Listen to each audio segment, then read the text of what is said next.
ಅಜ್ಜಿ ವ್ಯವಸ್ಥೆ ಎಲ್ಲ ಸರಿಯಾಗಿದೆ ಅಲ್ವಾ? ಇನ್ನೂ ಏನಾದರೂ ಬೇಕಾ? ಹುಡುಗಿ ಬೇಕಿತ್ತಮ್ಮ. ಇಷ್ಟು ಹೊತ್ತಾದರೂ ಹುಡುಗಿ ದರ್ಶನ ಆಗ್ಲಿಲ್ವಲ್ಲ? ಬೇಗ ಕರ್ಕೊಂಡು ಬಾ. ಅಕ್ಕ ರೆಡಿ ಆಗ್ತಾ ಇದ್ದಾಳೆ, ಇನ್ನೇನು ಬಂದ್ಬಿಡ್ತಾಳೆ. ರೆಡಿ ಆಗೋದಕ್ಕೇನಿದೆ? ಅವಳು ಅಂದ ಚಂದ ನೋಡಿ ಮದುವೆ ಫಿಕ್ಸ್ ಮಾಡಬೇಕಾ? ಎಲ್ಲ ಆಗೋಗಿದೆಯಲ್ಲ, ಬೇಗ ಕರ್ಸಿ. ಅಜ್ಜಿ ಏನು ಪ್ರಾಬ್ಲಮ್ಮು? ಬಂದಾಗಿಂದ ನೋಡ್ತಾ ಇದ್ದೀನಿ, ಎಲ್ಲದಕ್ಕೂ ಖ್ಯಾತೆ ತೆಗಿತಾ ಇದ್ದಾರಲ್ಲ. ವಿನಯ್, ದೊಡ್ಡವ್ರ ಹತ್ರ ಹೀಗ ಮಾತಾಡೋದು? ದೊಡ್ಡಮ್ಮ, ವಯಸ್ಸಿನಲ್ಲಿ ದೊಡ್ಡವರಾದರೂ ಸಾಲದು, ವಿವೇಚನೆಯಲ್ಲೂ ನಾವು ದೊಡ್ಡತನ ತೋರಿಸ್ಬೇಕು. ಬೀಗರು ಮನೆಗೆ ಬಂದಿದ್ದೀವಿ, ಶುಭ ಕಾರ್ಯ ನಡೀತಾ ಇದೆ. ಮಾತಿನಲ್ಲಿ ಸ್ವಲ್ಪ ನಯ ನಾಜೂಕು ಇರಲಿ. ಹೋಗ್ಲಿ ಬಿಡಪ್ಪ ಯಶೋದ, ನಿಮ್ಮ ಹುಡುಗ ಕೈ ತಪ್ಪು ಹೋಗ್ಬಿಟ್ಟಿದ್ದಾನೆ. ಹುಡುಗಿ ಕಡೆಯವರು ನಿಮ್ಮ ಆಟ ಮಾಡಿಸ್ಬಿಟ್ಟಿದ್ದಾರೆ.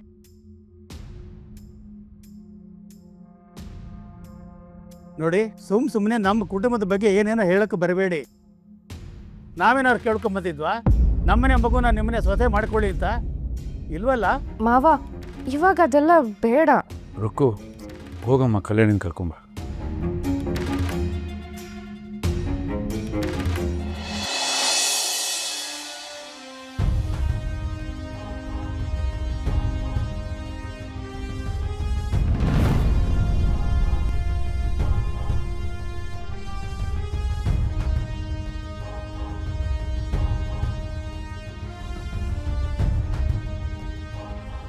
ಅಕ್ಕ, ನೀನು ರೆಡಿನಾ? ಅವನು ಯಾಕೆ ಬಂದಿದ್ದಾನೆ ಇಲ್ಲಿ? ಯಾರಕ್ಕ? ಆ ಕೃಷ್ಣ.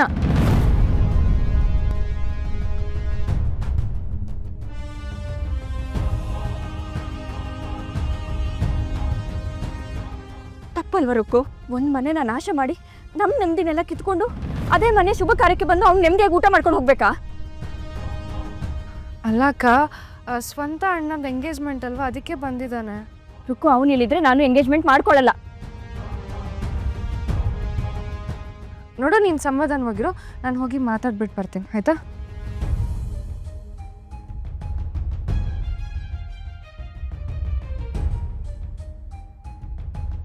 ಹೇಳ್ದೆ ತಾನೇ ಯಾರ ಕಣ್ಣಿಗೂ ಕಾಣಿಸ್ಕೊಳ್ಬೇಡ ಅಂತ. ಹೌದು, ಯಾರ ಕಣ್ಣು ಕಾಣಿಸ್ಕೊಂಡೆ? ನಮ್ಮ ಅಕ್ಕ ನೋಡ್ಬಿಟ್ಲು. ಸಾರಿ ಕಣ್ರಿ, ಗೊತ್ತಾಗಿಲ್ಲ, ಪ್ಲೀಸ್. ಸಾರಿ ಎಲ್ಲ ಬೇಕಾಗಿಲ್ಲ, ಮೊದಲು ಇಲ್ಲಿಂದ ಹೊರಡು. ಅಲ್ಲ, ಹೆಂಗ ಏನು ಮಾತಾಡ್ಬೇಡ ಪ್ಲೀಸ್, ಹೊರಡು ಹೊರಡು ಹೊರಡು.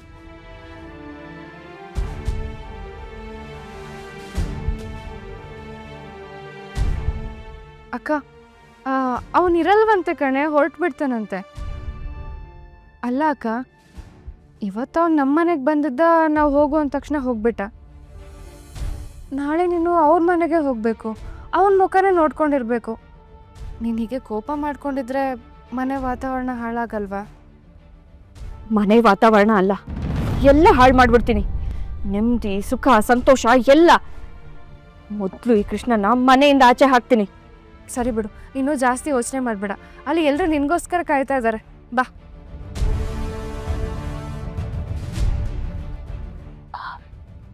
ರಾಜಮ್ಮ, ಈಗ ಏನು ಮಾಡೋದು?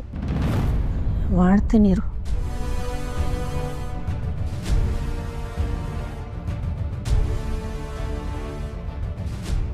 ಏನಮ್ಮ, ನಿಮ್ಮ ಮಗ ತೀರಿ ಹೋಗಿ ಇನ್ನು 1 ವರ್ಷ ಆಗಿಲ್ಲ ಅಲ್ವಾ? ಇಲ್ಲಮ್ಮ, ಇತ್ತೀಚೆಗೆ ತೀರ್ಕೊಂಡಿತ್ತು. ಮತ್ತೀಗ ಮದುವೆ ಹೇಗೆ ಮಾಡೋಕ್ಕಾಗತ್ತೆ?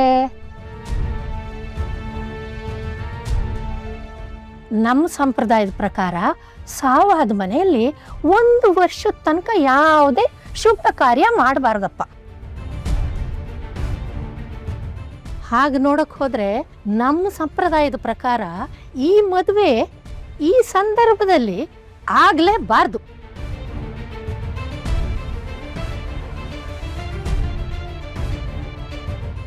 ಯಾಕೆ ಆಗಬಾರ್ದು? ಯಾರು ಹೇಳಿದ್ದು ಆಗಬಾರ್ದು ಅಂತೇಳಿ?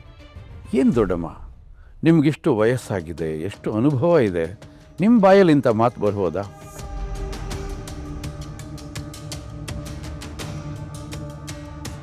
ಸೂತ್ಕದ ಮನೆಯಲ್ಲಿ ಮಂಗಳ ಕಾರ್ಯ ನಡೆಯೋದು ಅತ್ಯಂತ ಶುಭ ಅಂತ ಪೂರ್ವಿಕರು ಹೇಳಿದ್ದಾರೆ. ನಿನಗೆ ಗೊತ್ತಿದೆಯಾ? ಇಲ್ಲೊಂದು ಜೀವ ಹೋಗಿದೆ ನಿಜ. ಆ ಜೀವದ ಆಸೆ ಏನು? ತನ್ನ ತಂಗಿ ಮದುವೆ ಚೆನ್ನಾಗಿ ಆಗಬೇಕು ಅಂತ ಹೇಳಿ. ಆ ಆಸೆ ಪೂರೈಸೋವರೆಗೂ ಆ ಆತ್ಮ ಇಲ್ಲೇ ಎಲ್ಲೋ ಓಡಾಡ್ತಾ ಇರುತ್ತೆ, ಎಲ್ಲವನ್ನೂ ನೋಡ್ತಾ ಇರುತ್ತೆ. ಅದು ಅನ್ಕೊಂಡ ಹಾಗೆ ಆ ತಂಗಿ ಮದುವೆ ಸುಸೂತ್ರವಾಗಿ ನಡೆದು ಹೋಯಿತು ಅಂದರೆ ಆತ್ಮಕ್ಕೂ ಶಾಂತಿ, ಈ ಮನೆಗೂ ಕೂಡ ಒಳ್ಳೆಯದಾಗತ್ತೆ. ಸಾವಿನ ಮನೆಯಲ್ಲಿ ಮಂಗಳ ಕಾರ್ಯ ನಡೆಯೋದು ಅತ್ಯಂತ ಶುಭ ಅಂತೇಳಿ ನಾವೆಲ್ಲ ತಿಳ್ಕೊಂಡಿದ್ದೀವಲ್ಲ.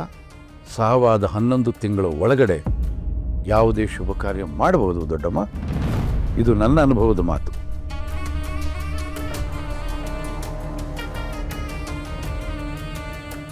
ನೋಡಿಮ್ಮ, ಈ ವಿಷಯನೆಲ್ಲ ನೀವು ತಲೆಗೆ ಹಾಕೊಂಡು ತಲೆ ಕೆಡ್ಸ್ಕೊಳಕ್ಕೆ ಹೋಗ್ಬೇಡಿ. ನೀವೇನು ಮಾಡಕ್ಕೆ ಹೊರಟಿದ್ದೀರಾ ಅದು ಸರಿ ಇದೆ.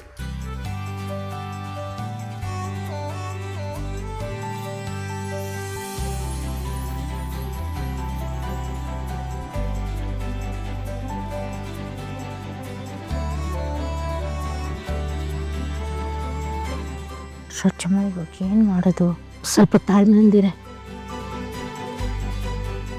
ಅಲ್ಲ, ಗಂಡು ಹೆಣ್ಣಿಗೆ ಎಷ್ಟು ಗಾಳಗಳು ಕೂಡಿ ಬಂದಿವೆ?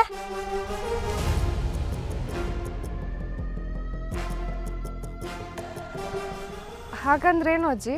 ಮದುವೆಗೆ ಮುಂಚೆ ಹುಡುಗಿ ಜಾತಕನ ಪುರೋಹಿತರಿಗೆ ತೋರಿಸಿ 36 ಗುಣಗಳಲ್ಲಿ ಎಷ್ಟು ಗುಣಗಳಾಗತ್ವೆ ಅನ್ನೋದನ್ನ ಕೇಳಿ ತಿಳ್ಕೊಂಡಿಲ್ವಾ? ಅಮ್ಮ, ಅದು ನಾವು ಜಾತಕ ತೋರಿಸಿಲ್ಲ. ಯಶೋದ, ನೀನು ತೋರಿಸ್ಲಿಲ್ವನೇ? ಇಲ್ಲ ರಾಚಮ್ಮ. ಸರಿ ಹೋಯ್ತು.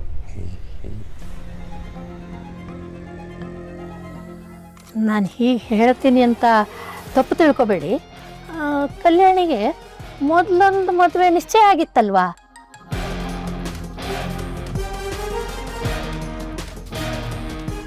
ಮದುವೆಗೆ ಮುಂಚೆ ಮದುವೆ ಗಂಡು ತೀರ್ಕೊಂಡ್ಬಿಟ್ಟ.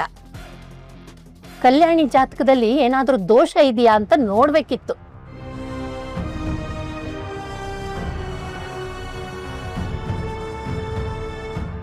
ಅದರಿಂದ ನಮ್ಮ ಹುಡುಗನಿಗೇನು ತೊಂದರೆ ಆಗ್ಬಾರ್ದಲ್ವಾ? ಅದಕ್ಕೆ. ರಾಜೇಶ ಸತ್ತಿದ್ದು ನಮ್ಮ ಅಕ್ಕನ ಜಾತಕದಿಂದ ಅಲ್ಲ, ನಿಮ್ಮ ಮನೆಯವರಿಂದ. ಏಯ್, ಚೋಟ್ ಮೆಣಸಿನ್ಕಾಯಿ, ಏನೇನೋ ಮಾತಾಡ್ಬೇಡ. ಯಾಕ್ರಿ ಆ ಹುಡುಗಿ ಮಾತಾಡಬಾರ್ದು? ಅವಳು ಹೇಳ್ದಲ್ಲಿ ಏನು ತಪ್ಪಿದೆ? ನಿಮ್ಮ ಮನೆಯಿಂದ ನಮ್ಮ ಮನೇಲಿ ಸಾವಾಗಿರೋದು ಸುಳ್ಳ?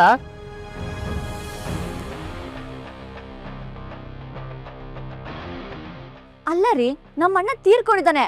ಇಂಥ ಟೈಮಲ್ಲಿ ನಿಮ್ಮ ಅಕ್ಕನ ಜಾತಕ ಸರಿ ಇರ್ಲಿಲ್ಲ, ಅದಕ್ಕೆ ನಿಮ್ಮ ಅಣ್ಣನ ಸಾವಾಗಿದ್ದು ಅಂತ ಹೇಳ್ತಿರಲ್ಲ, ಹೇಗ್ರಿ ಮನ್ಸ್ ಬಂತು ನಿಮ್ಗೆ? ಏ ಹುಡುಗಿ, ಸುಮ್ಮನೆ ಏನೇನೋ ಮಾತಾಡ್ಬೇಡ. ಈ ವಿಚಾರ ಕಡೆಗೆ ಏನೇನೋ ಆಗೋಗುತ್ತೆ. ಏನು ಮಾಡ್ತೀರಾ? ಈ ಸಂಬಂಧನ ಮುರಿತೀರೇನು?